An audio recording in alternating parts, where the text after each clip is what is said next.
Oh my God, WWE. Seth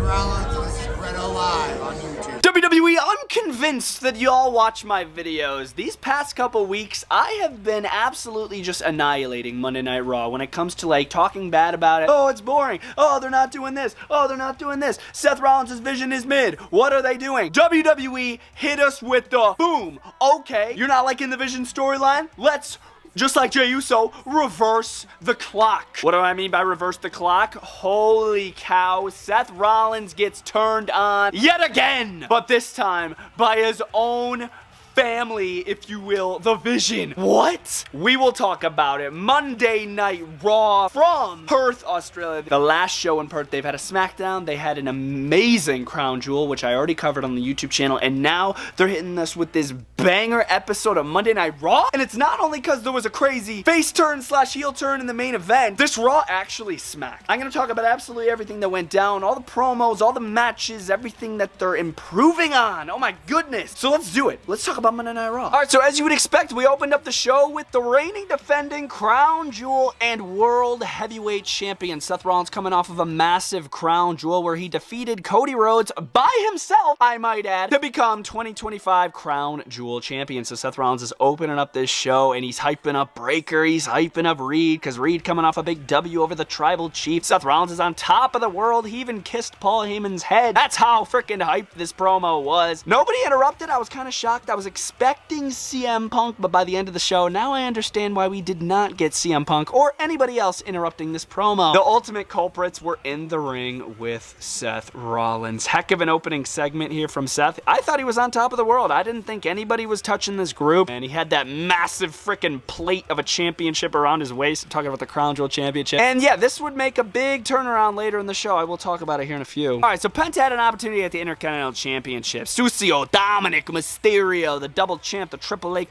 champion, and the Intercontinental champion, fought Penta one-on-one. Before this match, it was so odd. Rusev said like, hey, I don't need to get involved, Penta. I want to, but I'm not going to get involved. I'll just take the winner. I already talked to Pierce. I'm going to take the winner of this match for the IC Championship. And then who gets involved? Rusev.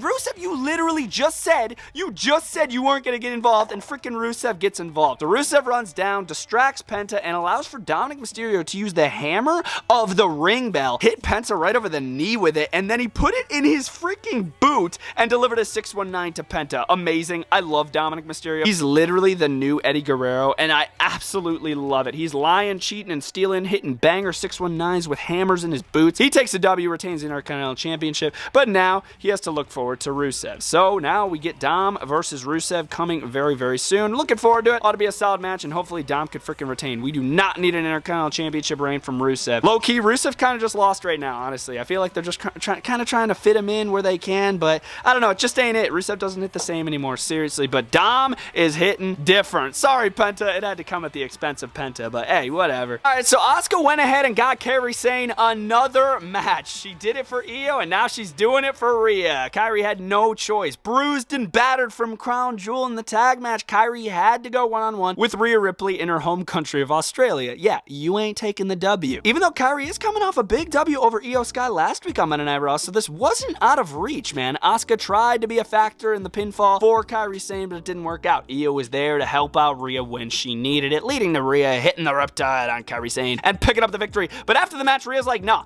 Asuka needs to be taken down. She's throwing her weight around way too much, so Rhea's like, no, I'm going to put her through the announce table with a Riptide. Didn't work out. Kairi continues to show her allegiance to Asuka, this time with a kendo stick right to the back of Rhea. It looked like it hurt, actually. And then Asuka would hit a DDT on the top of the freaking announce desk. This was a brutal spot, man. The desk didn't break, so Rhea's head just drilled right in the top of that desk. And I don't really know how I feel about this story continuing, man. I feel like the ultimate culmination was supposed to be a Crown Jewel, the tag match. Io teamed with Rhea. They took him down, but I guess they're continuing it. I don't really know how WWE WWE's gonna make it different. But yeah, I honestly, I really don't know. Maybe a one-on-one match between Asuka and Rhea, but I don't know if this really needed to continue low-key, but hey, we'll see where it goes. All right, so Big Jim had an opportunity to turn things around. He went one-on-one with Bronson Reed, and before he went out, he talked to Jay, because Jay had a match in the main event, a #1 contendership for the World Heavyweight Championship. So both the Usos kind of agreed. They said, let's stay out of each other's business and let's handle things on our own. But Jay had no choice. He had to get involved tonight, because first of all, Jimmy Uso would take the loss with the tsunami from Bronson Reed. And then after the match, Breaker and Reed decided to just start beating the snot out of Jimmy Uso again. Like, we haven't seen that before. And Jay's like, no, I have to get involved. I have to come out here and back up my brother so he doesn't get put in a freaking hospital. So he backed him up. He fought off Bronson, fought off Breaker, and he helped Jimmy yet again. I feel like WWE's trying to force controversy between these two, but eventually they're gonna get together and form a team, man. Whether it's with Roman Reigns, whether it's just them alone for the WWE Tag Team Championships, I'd be fine with it. It's about time they just put the Usos back together, forget all this controversy, and let's just move on. You know what I mean? But it does have my interest, though. Jey Uso and Jimmy, it's very minor controversy, but we all know it's gonna work out. They're blood, bro. They're family. It's gonna work out. All right, a story that kind of lost traction the past couple of Raws up until now. It was a tag team match. Lyra and Bayley fighting the Judgment Days. Raquel Rodriguez and Roxanne Perez, former tag team champions. Keep in mind, this match was actually really freaking decent. The entire time, Bayley was playing like this timid character. She wasn't doing too much crazy moves. She was just getting beat up. So Lyra's like, no, I want the other Bayley. So she slaps her across the face, flipping a switch in Bayley. Bayley goes berserk, destroys Raquel Rodriguez, sends her over the barricade on the outside, proceeds to go in the ring and hit the rose plant on Roxanne Perez and literally win alone. She didn't even need any of Lyra's help. Lyra slapped her across the face, and at first I was like, oh my god, is Lyra turning heel? Is Lyra turning heel right now? But no, she just needed to activate the psychotic Bayley, and they take the W over the former women's tag team champions. Pretty cool, low-key. This little alter ego of Bayley, I can get behind it. They just have to change her horrible theme song, Role Model. No one likes that theme song. Fire Def Rebel immediately. But dude, I'm a fan of this story. Low-key, I am a fan of this story, yes. Thought we were done with Roxanne and Raquel until they interrupted Stephanie Vaquer's little celebration interview up at the entrance ramp. Jackie Redmond was interviewing Stephanie Vaquer. Stephanie Vaquer, of course, coming off a big victory, becoming Crown Jewel champion, defeating Tiffany Stratton at the Crown Jewel. Once again, check out my Crown Jewel review if you missed it. These two would get in the face of Stephanie, and Roxanne saying, I was the last one to pin Io Sky. I should have been at WrestlePalooza for the World Women's Championship. So Roxanne coming out like a spitfire, man. She had a lot of energy. I love this promo from her. She got right in the face of Stephanie, told her what she wanted, and that's a match. One-on-one next week. Stephanie Vaquer versus Roxanne Perez. New direction for these two. I love it. This is what I was expecting. After the Crown Jewel, I wanted new stories. I wanted new direction for freaking superstars, and this is a new direction for the women of the Judgment Day. Roxanne and Raquel. Dude, why not? Roxanne fights Steph next week. And our main event of the show. This is an example of WWE using the talent that they have. LA Knight, CM Punk, and Jey Uso all in the same match at the same time in a triple threat match for the #1 contendership of the WWE World Heavyweight Championship. This was a heck of a match between all these guys. It was quick. It wasn't drawn out. It wasn't too long. It was perfect. Was I the only one that was just like, dang, this match like absolutely smacked? I was kind of pulling for Jey Uso here. Maybe they were going to go his singles route, but I feel like they're keeping the Usos kind of to their own thing. They're definitely going to reunite soon, because who would come out on top? CM Punk. The crowd was so hot for Punk. There was even a sign that said, I waited 19 years to see CM Punk with a woman crying. Absolutely insane to see. Felt like a Chicago homecoming here in person. CM Punk skates away with the victory, hits the GTS on Jey Uso, and now he is #1 contender. He will eventually fight Seth Rollins for the World Heavyweight Championship in the future. Most likely at Elimination Chamber, if I had to guess, or on an episode of Raw. I don't know what WWE's planning yet, but this was a great triple threat. Thought it was over, and here comes the Vision. Or I should say, the former Vision. Oh my god, WWE. Right when I thought y'all were like getting boring with this storyline, I didn't like the Vision. Last week, I'm like, bro, Seth Rollins does not need Paul Heyman. He doesn't need Breaker. He doesn't need Reed. Seth Rollins can do things on his own. He's a G on the microphone. He doesn't need any help. What are they doing?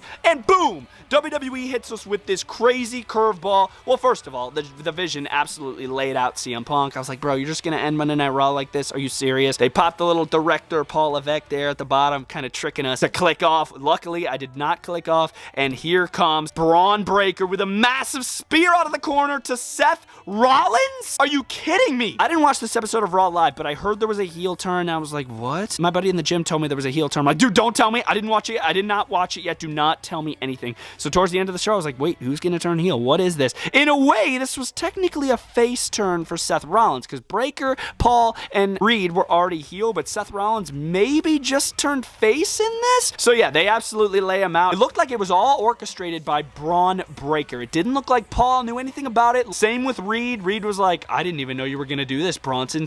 Paul just had to go along with it, because are you really going to frickin' stand up to Breaker? Are you going to stand up to Reed? Paul's just like, yep, I have to go along with this. So Breaker is the next big thing. He wants the World Heavyweight Championship, and most likely he was probably just disrespected, because Seth Rollins keeps saying, I did all this on my own. I did all this on my own. So most likely the reason is Braun Breaker just got maybe jealous of Seth, and he's like, no, I'm better than you, Seth. I should be World Heavyweight Champion. Can't wait to hear a promo next week on Raw. I'm actually excited to watch next week's episode of Raw. That's how good this ending was. Like, I'm actually excited to see where this is going to go. It actually feels like WWE has a plan for War Games. Whether they go this route with maybe the Vision finds 3 other guys, 5 versus Seth Rollins, who teams with maybe Punk and Roman Reigns and the Usos. Could you imagine that War Games match? The man that Seth Rollins said he would never team with again, Roman Reigns, he teams with him in War Games. Could you imagine that, to take on maybe a new Vision, maybe Braun, Paul, and Reed? They go out and get new members. I don't know, but this has me thinking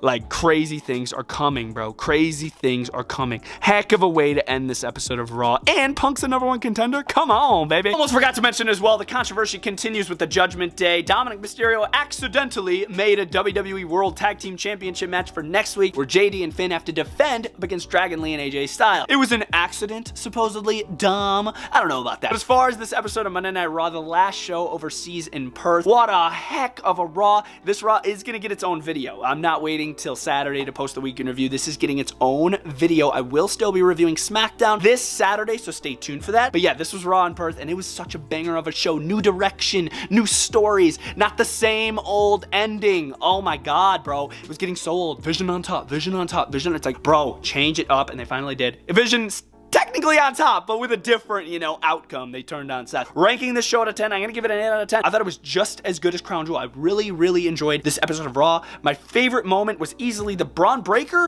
heel turn, even though he was already heel, so maybe we're gonna call this the Seth Rollins face turn, all right? That's what we're gonna call it. I don't know what else to call it. The Seth Rollins face turn. And my favorite match on the show was easily the triple threat match for the World Heavyweight Championship, #1 contendership, LA Knight, CM Punk, and Jey Uso. Yeet. Really hope you enjoyed this Raw review, not week in review, and stay tuned for the SmackDown review. I will be posting it once again this Saturday. Bunch of new videos popping on the channel, including a new storyline where figures are missing out of my collection, and I'm still mad about it.